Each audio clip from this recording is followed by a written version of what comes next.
नमस्कार जय Jagannath welcome back to my channel happy Holi friends. तो ये मिनी ब्लॉगटा मोर होली पे आज चैत्र मास मंगलवार पूजा स्टार्ट है। तो पूजा सरला सब आंटी मैंने आम कलोनी में मिसिक आम होली खेलुँ होली पूरा एंजॉय करूँ। तो खेल सारा आम कोल्ड ड्रिंक्स पीलु देन टी फोटोशूट होगा समस्त।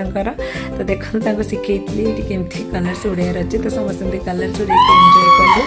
देन आम चलू बीच गाधिया पुरी रोचु होली पर बीच न कले कि मजा। तो चलो आम बीच गाधिया तो पूर्व टे रास्त लांडी बंगुली मंजीर सरबत पीलु देन चलू बीच को। बहुत गहली थी देखते आपने देखी दूसरी। तो बेसी समय मो फोनटा रखिपारे बीच तो अल्प टे आपको देखी दूसरी कहीं फोनटा काले पड़ज बोली मुझे डरिकी रखीदेली। देन गोटे मोर भाई आसाला सहित भी टी होली खेलदेली। तो आज होली दिनटा बहुत ही बढ़िया से गला। तो वीडियो को लाइक शेयर सब्सक्राइब करेंगे। See you next video. Thank you. जय जगन्नाथ।